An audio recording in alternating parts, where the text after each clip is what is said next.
The dazzling lights lit up the mood of our front yard. Every one of my friends and family came to celebrate my birthday party. I'm so happy that I was able to put on a disco themed party. The party was in full swing, with colorful decorations, a DJ playing upbeat music, and people dancing and mingling. I could sense that everyone was having fun. On top of that, I was so happy because this is my first birthday. Despite having a rough first year of my married life, I was still thankful that I get to spend my birthday with my husband, even though his disapproval of this celebration was very apparent. I could still remember our useless fight. I was about to come out from our walk-in closet when he came in very angry. "Cancel the party now." "What? Why?" "My friends aren't coming. I don't want to be surrounded by all of your friends and family." I was so confused by his words.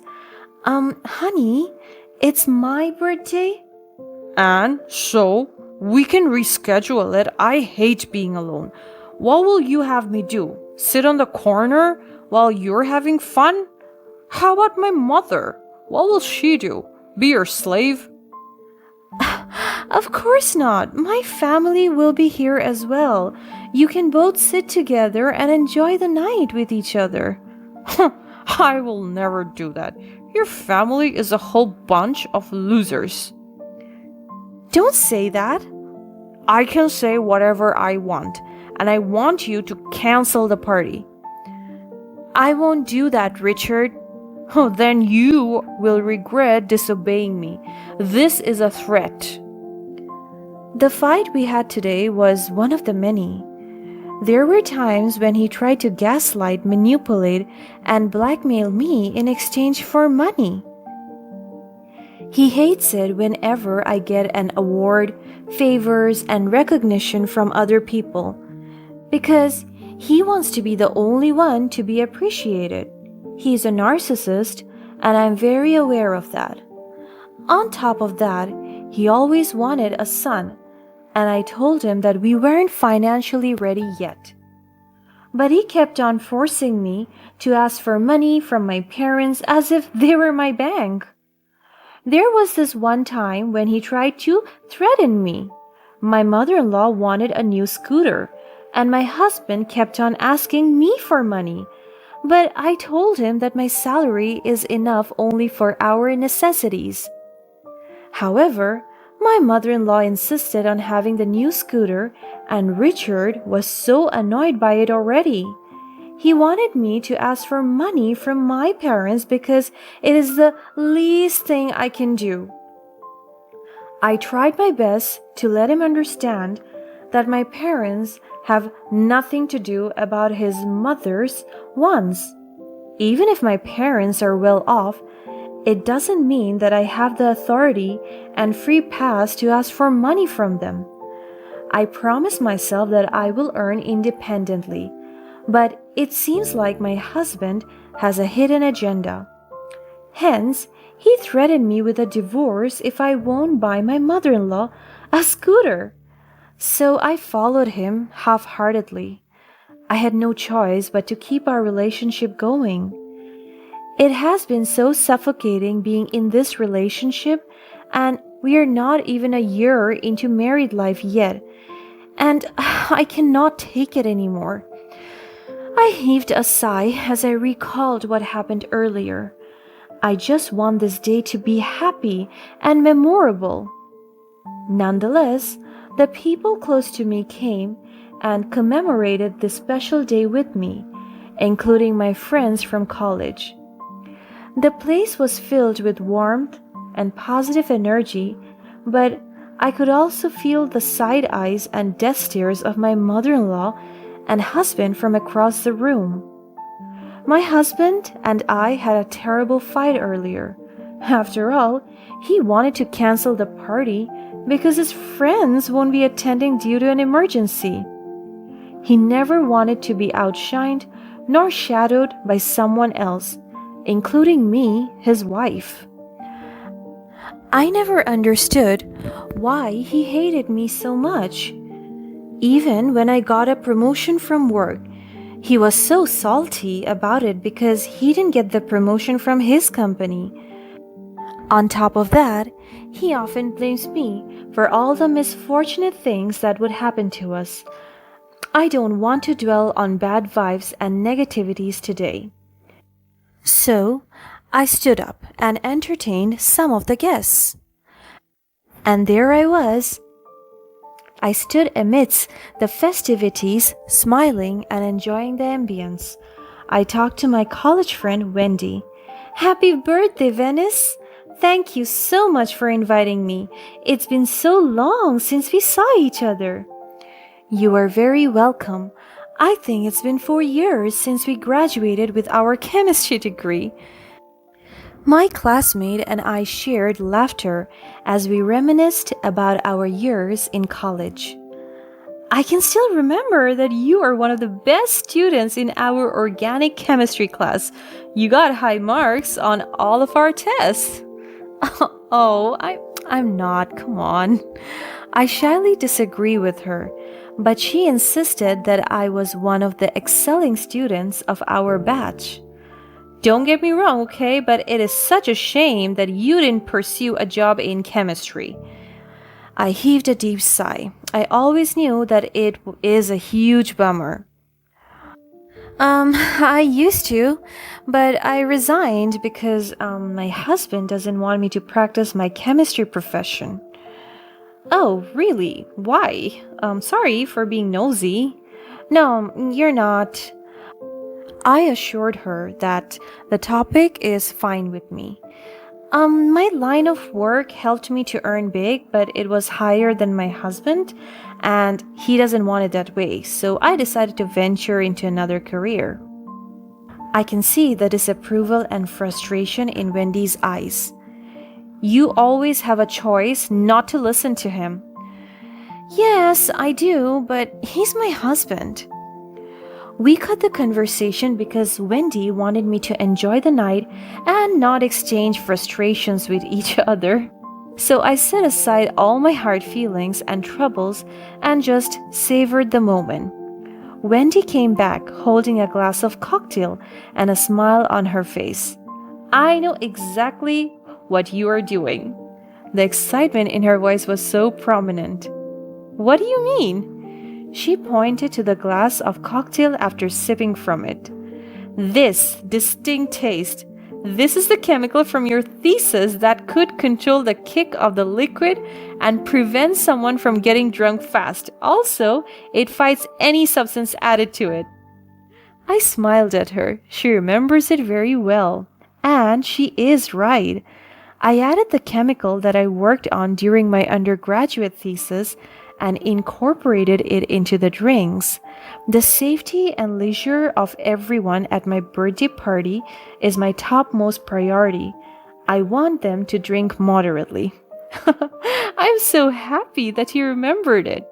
Of course I do.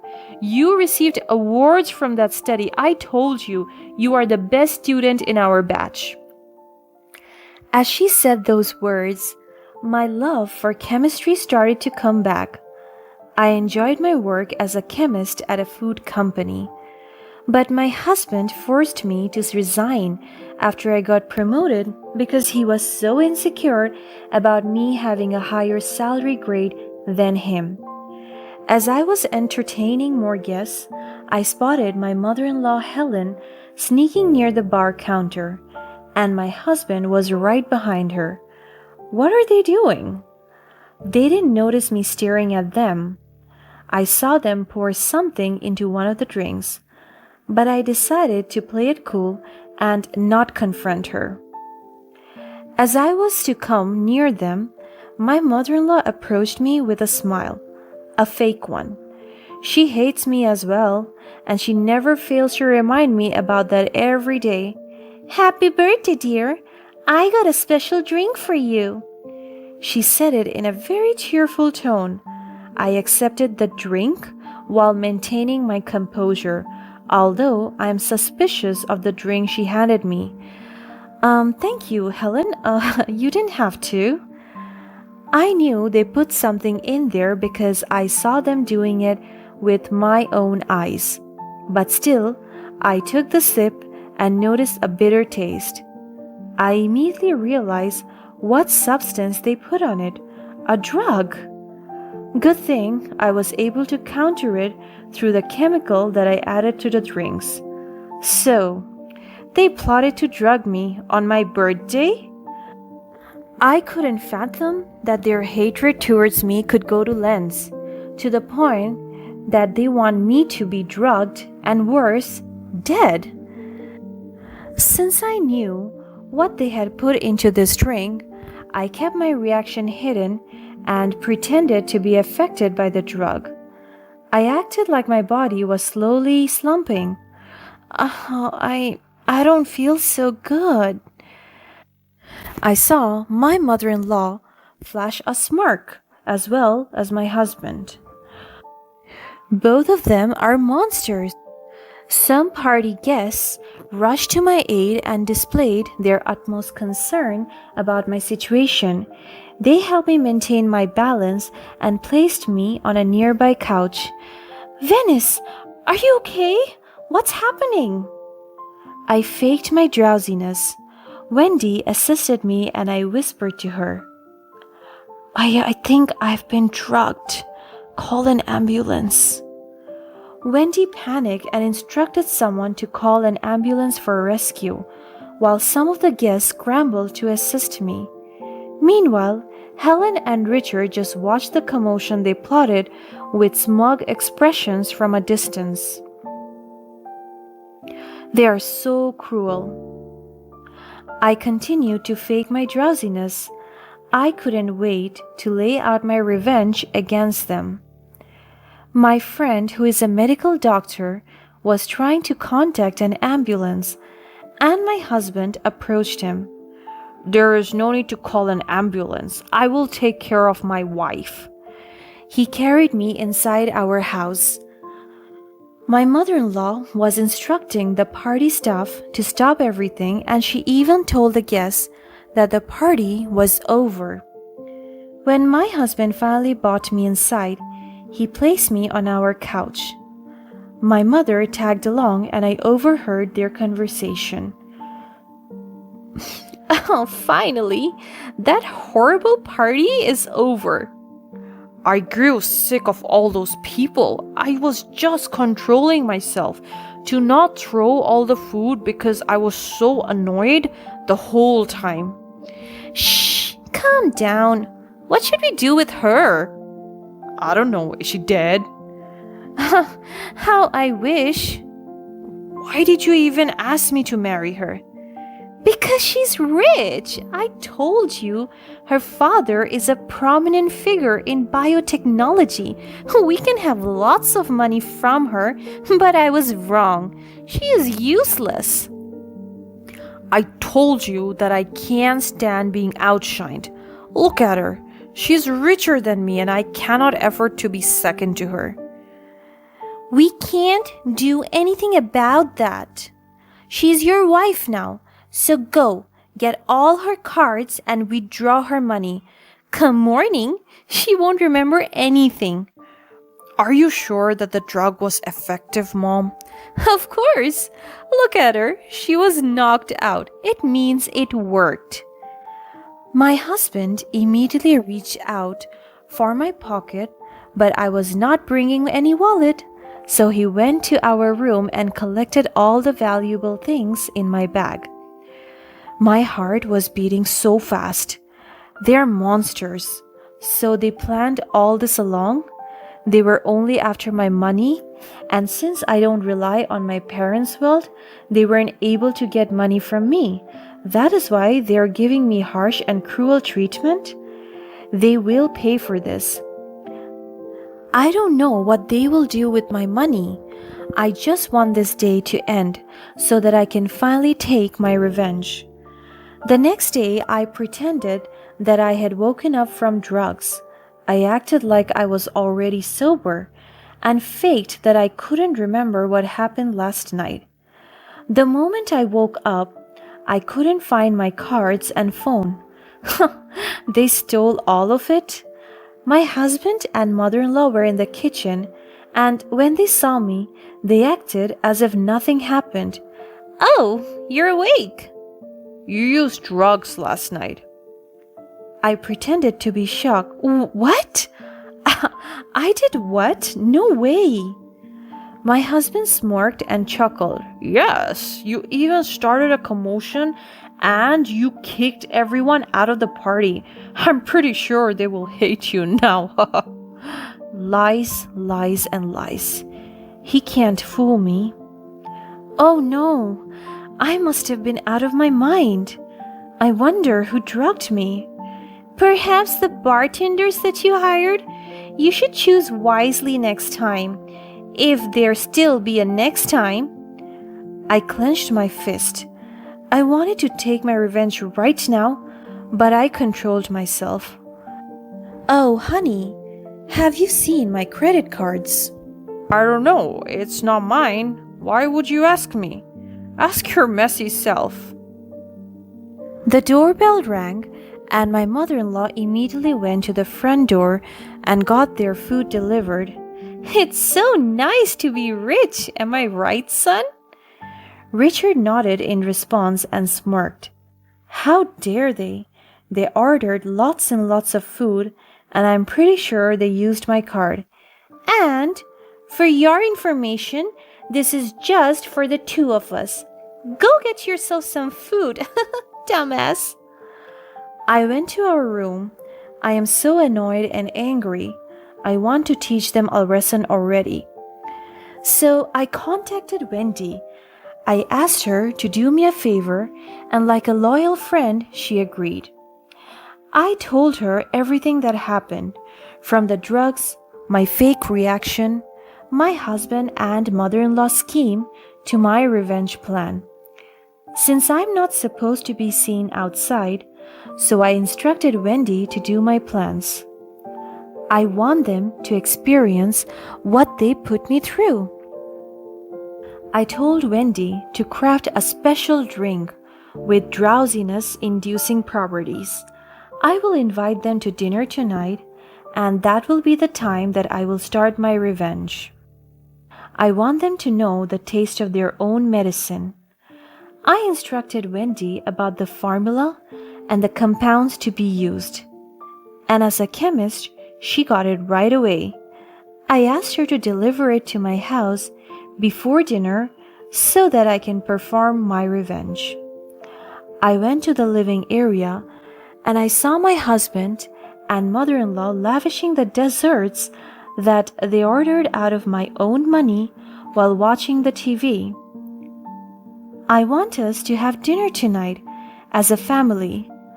My mother-in-law just rolled her eyes and completely ignored what I said. Whatever you say. Those were the only things that my husband said. I swear, they will be put into their places after this night. As soon as the delivery guy came, I took the drink and went immediately to the kitchen. They were not able to notice me because they were so preoccupied. I prepared the food and everything that would make this dinner a memorable one for them. I carefully poured down the liquid into 2 glasses. Now, my revenge will be served. I called them and they sat with me at the dinner table. I couldn't wait to see them face the consequences of their actions. They sat there at the table feeling bored and unaware of what awaited them. What is all this about? I flashed a wide fake smile to my husband. We have some unfinished business to discuss. My husband and mother-in-law exchanged uncertain glances but maintained their attitude, but it cannot be denied that their uneasiness was very visible. I picked up a glass, the one with the chemical. I want you both to try this new juice I have prepared. It's my special recipe. My mother-in-law eyed the glass suspiciously, but my husband seemed oblivious and took a sip without hesitation. This is quite good. I'm surprised that you are good at something. He laughed mockingly, and my mother in law joined him with it. My mother in law hesitated for a moment, but eventually took a sip as well. I grinned at them. Enjoying it, are you? As the seconds passed, my husband and mother in law's expression gradually changed. Fatigue crept into their features, and their eyelids became heavy. And I could tell that my husband was feeling drowsy. What's happening? I feel so tired. My mother in law struggled to stay awake while her head was swaying. Why, what did you do? Just a little taste of your own medicine. You tried to drug me, steal my money. Well, now you know how it feels. My husband and mother-in-law were unable to fight the effects of the drink. They collapsed on the table unconscious. I called Wendy, my doctor's friend, and the police station. When they wake up, they will be completely shocked. My doctor friend checked up on them and made sure that the substance won't cause harm to them. We brought them to the police station unconscious. I handed them my license as a registered chemist as I approached a police officer at the front desk. I assured them that the method I used was safe. On top of that, I told them about my main point. These two individuals tried to drug me and stole my money. I want to press charges. The police officer looked surprised but quickly took charge, calling for assistance. We'll take care of it, ma'am. Thank you for bringing them in. I watched Richard and Helen being taken into custody. Their actions were catching up with them. As soon as my husband and mother-in-law slowly regained consciousness, they found themselves in separate holding cells and their heads were pounding due to the after effects of the substance. And I was there waiting for them to wake up. What happened? He said in a very disoriented tone. I don't know. I don't know. The police officer and I approached the cells. I kept a stern expression. Their eyes went wide as they saw me. You two are in a lot of trouble. You have been arrested for drugging and theft. My husband and mother-in-law exchanged worried glances as they finally realized the severity of their actions. Richard went on his knees and started to ask for forgiveness behind bars. Honey, please forgive me.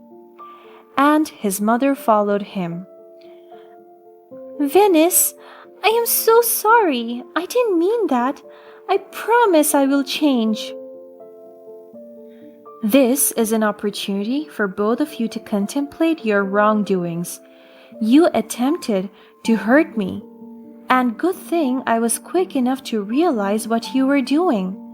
The two of you deserve to learn your lessons. As I said those words, I told the police officer that I will pursue my case against them. I filed the criminal charges and a divorce. I want to be set free because I know that I deserve a better life. I did what you could never do for Yosef. With those words, she showed off her newborn niece, Amelia, to me. Seeing me struggle for words, Yara wore a triumphant smile. Doesn't she look adorable, just like Yara? I bet she'll be a model or an actress someday. My betraying husband, Yosef, then added an insult to his remark. Time to head home, I guess. We've been able to show our happiness to the single Kayla over here, so it's been quite a satisfying today. Yosef exchanged a sly glance with Yara, both grinning deviously. What did they think of children? Were they just tools to flaunt in front of me, who couldn't have kids? Their attitude was pushing my anger to its limits. That's when I realized something. Wait, this child. What is it? You're looking serious, all of a sudden. Yosef responded, slightly caught off guard by my mutter. I couldn't help but find the situation amusing and began to chuckle. Gently stroking the baby's cheek, I replied, "Such an angel, but her skin." As I revealed a certain truth, the smug looks on their faces froze instantly. My name is Kayla, 52 years old. My husband, Yosef, is an executive at a major trading company, whom I've supported as a housewife for many years. Yosef occasionally brings colleagues over to enjoy my cooking. Most of what comes out of Yosef's mouth are boasts about his younger days. His colleagues, brought along, would force a smile and endure his long stories, saying, "That's amazing." When they praise my cooking as delicious, Yosef smirks unpleasantly and says, "Well, that's about the only talent she has. She's eating off my high salary, so she'd better do at least this much, or she's just useless." And so he said, belittling me in front of his subordinates. I'd be lying if I said it didn't bother me, but I always reminded myself that I wasn't in a position to argue. It's been almost 30 years since we got married, but we've never had children. I always dreamed of having at least 2 kids after marriage. Despite spending time and money on fertility treatments, we were never blessed with children. I felt a sense of guilt for not being able to bear children. So, no matter how heartless Yosef's words were, I'd smile and think, I can endure this much. When Yosef talks about work, his eyes shine like a boy's, and I was happy to support him in any way I could.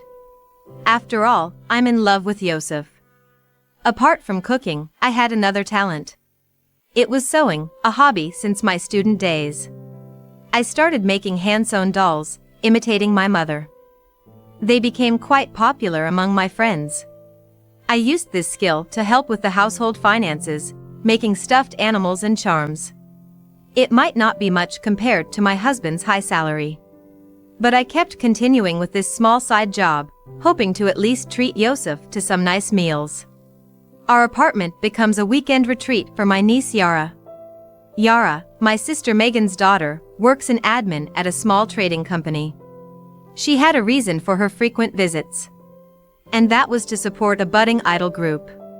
"Did you see Trevor on TV the other day? He looked so cool." Yara arrived, fanning herself with a paper fan bearing a young man's face. Trevor, the man on the fan, is the leader of that idol group. They perform regularly at a club near our apartment every weekend, which is why Yara often stays over. "Yara, your collection seems to have grown again, hasn't it?" Each time Yara visited, her belongings in our room increased. "I mean, come on. When new merchandise comes out, I just have to have it. Plus, Trevor is the most popular, so it sells out right away." I couldn't help but smile wryly at my niece's excitement before a performance. "I understand the joy of buying your favorite idol's merchandise. I used to collect records of my favorite singers. But I wondered why she felt the need to bring all her new purchases to our house. Isn't it hard to carry all that around?" "It's fine. I'll just store my stuff here." Yara nonchalantly placed her bags in the corner of our bedroom. "It's just me and my husband, so we don't have much space, you know." "Ah, come on. It's fine. Uncle just comes home to sleep, right?" Resigned, I had no choice but to accept my niece's whims. "Oh, and I almost forgot. Mom made me bring this." With that, Yara pulled out a set of premium tea from her bag. My sister Megan and her husband occasionally sent gifts, and always made sure Yara brought something with her whenever she stayed over. Oh my, they didn't need to.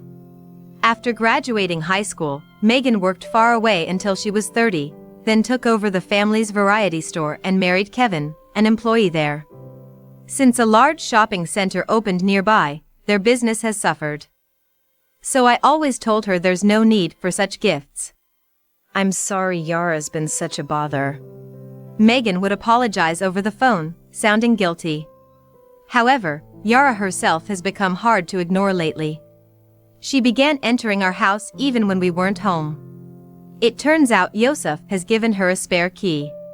"She's here every week, might as well have one." Yosef had a soft spot for her. "Uncle, you're the best." Yara would hug Yosef's arm, and he'd smile proudly. All right then. At first, I tried to be accommodating. But, 3 months later, a cash-filled envelope I kept in my bedroom drawer was missing.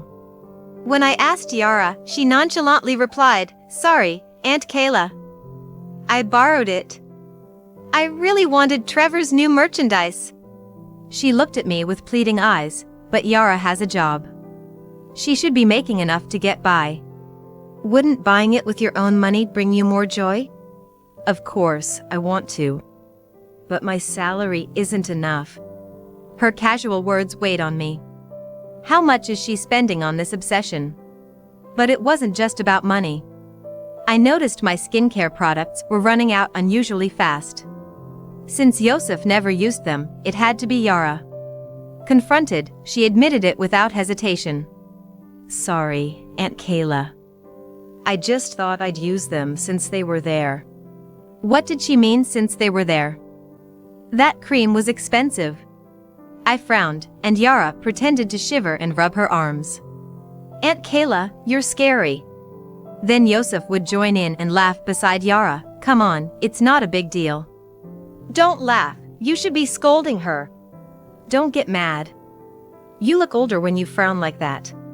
Yosef, usually not much of a joker, becomes chatty around Yara. I found particularly displeasing. Anyway, I don't want you using our things without permission. You have a job, so buy your own stuff. If you continue using mine, I won't let you stay over again. I'll make sure your mom knows that too. When I lectured Yara, Yosef turned red and shouted. Enough already! The things you use aren't even earned by you, are they? I'm the one who's worked for all of it. I'm not living in luxury. I've been cutting corners, managing with what we have. I'm not splurging on hobbies like Yara. It's my money, I earned it. If I say Yara can use it, then she can use it however she wants. Yosef's yelling made me want to cry. True, most of our income was from Yosef's work, so I couldn't argue further. Feeling abandoned with Yosef not on my side, I almost called Megan but stopped and put my phone away. Megan and her husband must be preoccupied with their struggling store. Complaining about my husband would just cause them unnecessary worry. Marital issues should be resolved between us. Days passed as I kept my concerns to myself. It was one cold Sunday morning during winter. A friend from my student days invited me out, so I decided to wear a fur coat I had never worn since purchase. I told Yosef about it beforehand. I plan to be back by evening, but if I'm late, could you start dinner? Just reheat yesterday's leftovers in the microwave. Don't worry about me. Take your time and enjoy yourself. He said, so smiling as he saw me off. Yosef, who usually belittles me in front of his subordinates, was kind and considerate when it was just us. I felt genuinely happy to be married to him. But as I arrived at the station, my friend called to cancel. Sorry. My husband's thrown out his back and can't move. I hate to do this, but can we reschedule? That's okay. Next time, you're treating me to fancy French cuisine. After jokingly dismissing my friend's repeated apologies over the phone, I wondered what to do, trying to come up with a plan for the day, but nothing particular came to mind. There's nothing else to do, I guess I'll go back home to Yosef. I stopped at the supermarket to pick up ingredients for lunch, thinking of making a warm stew for Yosef. As I opened the door, I was hit by a wave of heat and a scent of strong perfume. I noticed Yara's coat, a common sight on weekends. Yara, are you here? No answer. No one was in the living room. Strange, where could they be? I could sense someone was home, so they hadn't gone out. I stored the groceries and decided to look around the apartment. I could hear Yosef snoring from the bedroom. Was he taking a nap this early? I didn't understand much about Yosef's job, but being an executive must be tough during the week. So, I thought to let him rest on his rare day off. When I opened the bedroom door to see Yosef, I was met with a shocking sight. On our bed, usually shared by Yosef and me, lay Yosef and Yara, both naked and asleep. They were unaware of my return, lost in deep slumber. Yosef. I called out in a faint voice. More than anger, I felt a profound disappointment in my husband. After calling a few times, Yosef finally opened his heavy eyelids. Kayla? You're back early. He seemed groggy and closed his eyes again. Yara, I'm home. Yara, stretching and slowly sitting up, noticed me and shook Yosef to wake him up. Uncle, wake up. We got caught. She spoke with a mischievous grin, like a child found while playing hide and seek. Yosef sat up lazily, sighing, "So, we're caught, huh?" and yawned nonchalantly. What's the meaning of this? Confronted with this betrayal, I even forgot to express my anger. Well, as you see, we're involved, that's all. Both of you, get dressed right now. Surprisingly calm, I instructed the two. 2 hours later, my husband's parents and Megan's family arrived at my request. Sorry, Megan, Kevin, to bother you at this busy time. Don't worry about us. This is a serious matter. Megan comforted me, casting a cold glare at Yosef and Yara. What is the meaning of this? Explain yourself. She scolded at Yara, who only sighed and avoided eye contact. And to my surprise, she was checking the latest Idol group updates on her phone. This is not the time for that. Megan scolded, snatching the phone away. Yara just clicked her tongue. Kayla, I'm so sorry for what our foolish son has done. Emily, my mother-in-law, tearfully apologized. Both in-laws were over 80, and it must have been hard for them to come in this cold. Do we really need to drag these old folks into this? Yosef complained. John, my father-in-law, slammed the table. Do you have no sense of responsibility? Yosef, after such a terrible betrayal to Kayla. You're unbelievable, Emily said in dismay. Yosef, how could this happen? Can you give me a satisfying explanation? No need to explain. Any man would prefer a young and cute girl like Yara over an old lady like her, right? As a man, I'm ashamed of you. John shouted at Yosef, who showed no remorse, his face turning red with anger. Yara is no better. How could you hurt Kayla, who's always been so kind to you? Where did we go wrong? Kevin, usually quiet, sighed in dismay. It wasn't Aunt Kayla who took care of me, it was Uncle Yosef. He buys me whatever I want. He even lets me use all the cosmetics and bags in this house. So different from Aunt Kayla, who's so petty. Yara, apologize to Kayla. No way. Why should I apologize to her? I don't need an apology. Even if you did, it wouldn't repair my relationship with Yosef. I spoke calmly.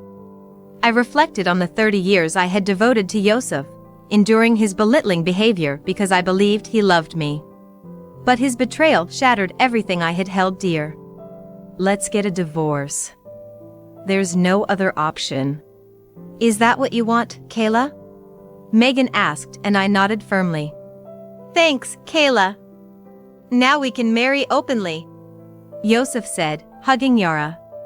They gazed at each other, unconcerned about the family's presence. On the way here, Dad and I decided, if you showed no remorse, we would disown you today. Megan said to Yara, her voice tinged with anger and sadness. That's fine. I don't need you guys anymore. I have Uncle Yosef now. Then it's decided. Don't ever cross our doorstep again, Kevin declared firmly. Yosef, we too have decided to disown you today.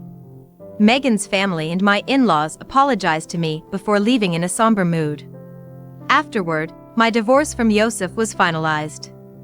The divorce mediation, handled by lawyers, granted me compensation from both Yosef and Yara. Yosef, not wanting to burden Yara, paid both their shares in full. Within a month of our divorce, Yosef remarried Yara. I'm an executive at a major trading company. I can afford it. You can have all the marital assets, Yosef boasted, relinquishing his shared property. Despite his pride, he seemed to be struggling financially after paying both settlements. But he was a stranger to me now, so I focused on moving forward. I returned to my family home and began helping at Megan's variety store. Both my elderly parents were in a care facility. I took over the shop when Megan and her husband visited them. Sorry for always making you help out. It's me who should be grateful. I can't expect to be fed without doing anything. Megan and her husband always looked out for me after what I had gone through. Mostly out of concern for the mistake their daughter had made. Their feelings were so apparent that I felt more apologetic than they did. That summer, 3 years after I had returned home, Yosef and Yara unexpectedly appeared before me. Why are you here? I was stunned to see them smiling as they entered the shop. It's been a while, Aunt Kayla. Yara greeted, holding a newborn baby in her arms. Seeing the baby, I was at a loss for words. Since Yara was holding the child, it must be her baby. That would mean the father is, of course, Yosef. Seeing my speechlessness, Yara wore a triumphant smile. I did what you could never do for Yosef, she said, playing with the baby. She now called Yosef by his name, not uncle anymore. That reality shook me deeply. Then Megan and her husband returned. What are you doing here after all this time? Is that how you greet your daughter who's just returned home after 3 years? Yara retorted, showing off the baby. Look, Mom. Our child, Amelia. She's your first grandchild. Indeed. Congratulations. Megan replied emotionlessly, avoiding her daughter's gaze. Yara turned to me, smiling. I came to announce the birth of my daughter. Celebrate with us, Aunt Kayla. Say hello to Amelia. Enough. What on earth are you thinking? Have you considered Kayla's feelings? Kevin raised his voice, uncharacteristically angry. Doesn't she look adorable, just like Yara? I bet she'll be a model or an actress someday. Yosef said lazily. Megan, unable to bear it, grabbed a broom to chase them away. Leave now. This isn't your place. You're disrupting our business, so go away. Time to leave. We've boasted enough happiness to the lonely, single Kayla. It's a quite satisfying day today, Yosef said, exchanging a conniving smile with Yara. What did they think of children? Using a child as a tool to flaunt and bask in their superiority? As I sadly watched the baby in Yara's arms, I realized something. Wait, this child. What is it? You're looking serious, all of a sudden. Yosef asked, puzzled. I suddenly found the situation amusing and started to chuckle. What's with the sudden laughter? Something wrong? Looks like Aunt Kayla's gone crazy from the shock. Gently stroking the baby's cheek, I replied. Like an angel, but her skin. Her skin? What about it? It looks so healthy. A beautiful tan, unlike Yosef's fair skin. Indeed, the baby's skin was a stark contrast to Yosef's paleness. What's wrong with that? None of my family or relatives have such tan skin. Is that strange? There are people in the world with tan skin. Oh, Yara once mentioned her great-grandfather was tan. That's genetics, right? Yosef said, acting knowledgeable. At that moment, my suspicions about Yara turned into certainty. That's impossible. What do you mean, impossible? Yosef questioned, suddenly anxious. I fetched an old family album from a closet in the room my grandparents used to use. Here, something I want you to see. Saying this, I showed a photo from the album. It's just a regular family photo. In the photo were me, Megan, our parents, and grandparents. It was taken in front of the store when my parents first started their variety store. This tall man on the right is my grandfather, Yara's great-grandfather. So? It's just a normal family photo. Don't you see? Look at my grandfather's skin. Fair-skinned, so what? That's normal, right? Yosef seemed to not grasp the reality. While he was confused, Yara's face turned pale. Enough. Amelia needs her milk. Let's go. Yara urged, tugging at Yosef's shirt. Unaware of the truth, Yosef started to leave, so I gave him another hint. There's no one with tan skin in my family, not just my grandfather. No relatives either. Wait, does that mean? Finally, Yosef seemed to understand what I was implying. That means the likelihood of you two having a tan child is 0. I said emphatically. Yosef started shaking. It's a waste of time being here. Let's go home. Yara hurried him, but Yosef, now understanding, didn't move. He turned to Yara, questioning her sternly. What's this about? Our child shouldn't be tan. Then whose child is this? There's something else I want you to see. I snatched Trevor's keychain from Yara's bag and showed it to Yosef. Trevor, known for being half Hispanic and half American, publicly acknowledged his mixed heritage. Yara had always admired Trevor's mixed heritage, often praising his appearance as cool. This guy. He has the same skin color as Amelia. Yara, initially frightened, quickly turned defiant and laughed. Oops, looks like I got caught. That's right.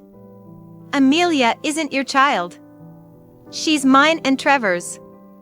I seduced him, and he fell for me immediately. Yara boastfully recounted her affair with Trevor. You've been deceiving me? Seriously, did you think a young and cute girl like me would be into an old guy like you? Hilarious. I approached you because you're an executive and seemed wealthy. With your money, I could buy lots of Trevor's merch and win him over. So, I was just an ATM to you. Yosef realized the truth and erupted in anger. Of course. I endured it for the money. Who would willingly share a bed with an old man like you? I let you live in a dream for 3 years. You should thank me.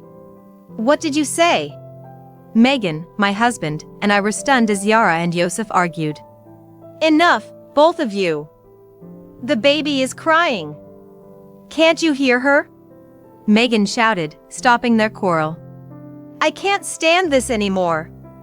You're not family, just strangers. Leave now. Megan ushered Yara and Yosef out. Poor Amelia. That was my honest thought. 2 months later, Yosef visited me alone. Suddenly bowing deeply, he shamelessly begged, Please, Kayla, give me another chance. I did a DNA test. There's no blood relation between me and Amelia. I was deceived. Oh, really? And? I couldn't forgive Yara and Trevor for conspiring to make me raise their child. I stormed into Trevor's dressing room at a concert and demanded compensation. Oh my. How challenging for you. I humored him, though I was indifferent. I had already learned about the scandal from the TV and magazines. Trevor impregnated a married fan and let the husband raise the child as his own. This scandal became widely known, bringing national attention to the obscure idol group. Facing nationwide criticism, Trevor's agency couldn't defend him and ended his contract, as reported by tabloid TV. I saw it on TV. They're responsible for their actions. Right? They're terrible. Yosef laughed, thinking I was agreeing with him. Moreover, the tabloids, not easing their investigative efforts, ruthlessly delved into the life of Trevor's partner, Yara. Astonishingly, it was revealed that Yara had been physically involved with multiple men besides Trevor, earning money from them. Apparently, her goal was to financially support Trevor. You see? I'm just another victim deceived by them. So please, let's start over again. I decline. As Yosef tearfully begged, I replied emotionlessly. I called Kevin from the back of the store to escort Yosef out. If you keep bothering Kayla, we'll call the police. Kevin's firm warning sent Yosef away, dejected. A month passed. Though the media frenzy had subsided, reports about Trevor and Yara continued. Trevor, ousted from the group, was reportedly exploiting Yara for money. Yara started working at a nightclub to make ends meet.